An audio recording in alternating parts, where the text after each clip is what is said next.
Bonjour à tous. La paracha de cette semaine parle de l'histoire des explorateurs. Tout le monde connaît cette histoire. C'est Moïse qui envoie 12 personnes pour explorer la terre d'Israël et revenir et raconter ce qu'ils ont vu.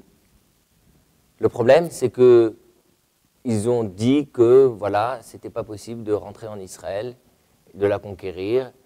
C'est une date qui est devenue fatidique dans le calendrier juif, puisque c'est le 9 Av que l'histoire est arrivée.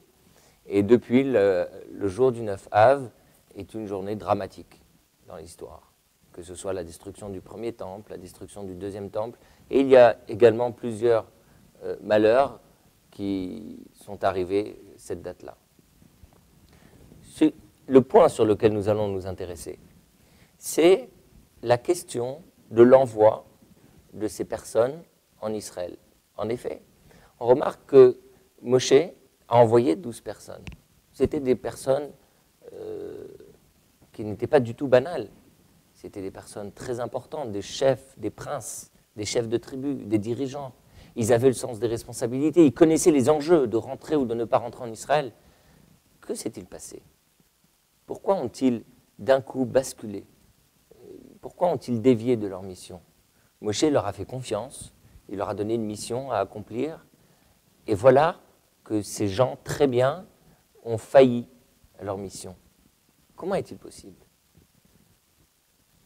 Y a-t-il un élément qui nous permet de cadrer la faille, qui nous permet de dire, voilà, c'est à ce moment-là que ces gens quasiment parfaits ont chuté?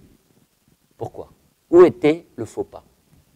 En réalité, l'analyse des termes de la mission nous permettent de comprendre l'erreur des explorateurs. En effet, Moshe, quand il a envoyé ces personnes pour aller explorer Israël, il leur a donné une mission précise qui était celle, la tour. En hébreu, on dit la tour, c'est-à-dire pour visiter. D'ailleurs, le mot faire du tourisme vient certainement de ce mot-là, la tour, vaya touru, et ils ont visité.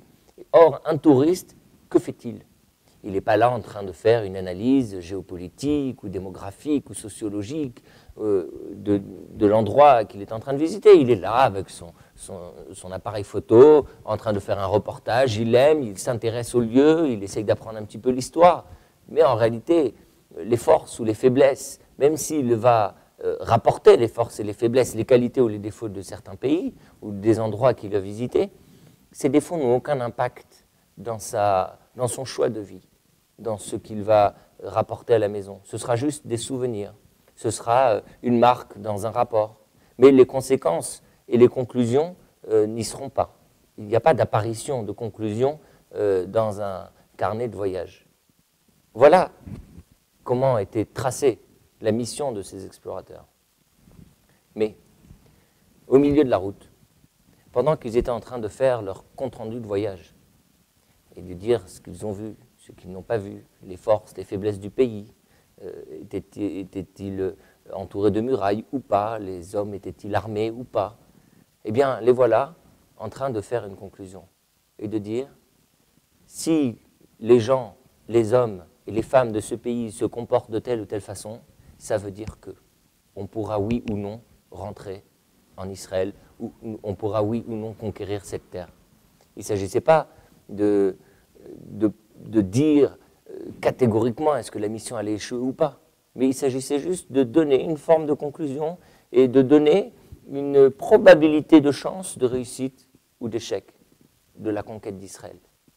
En d'autres termes, ce qui était faux dans la démarche des explorateurs, ce n'était pas de dire ce qui était bien ou pas bien, mais c'est de dire, voilà, si ça se passe, si ces gens sont de telle ou telle façon, se comportent de telle ou telle façon, cela veut dire que nous allons réussir ou pas. C'est la conclusion qui était mauvaise. En d'autres termes, nous avons tous une mission dans notre vie. On nous demande tous d'aller à tel endroit, parfois on réussit, parfois on échoue. Mais ce qu'on nous demande avant tout, ce n'est pas le résultat, le fruit immédiat de notre travail et de notre démarche. Ce qu'on nous demande, c'est l'effort. d'aller se déplacer et d'essayer de renforcer ce qui existe, et, ou alors de transformer des faiblesses en force. Voilà ce qui nous est demandé. On ne nous demande pas, en réalité, le succès garanti. En d'autres termes, notre paracha vient nous apprendre que si la Torah ne nous demande pas la garantie des résultats, elle nous engage dans les moyens. Elle nous engage à nous investir totalement, sans penser aux résultats de notre action, tout en ayant la conviction que notre engagement total est la garantie de notre succès. À très bientôt.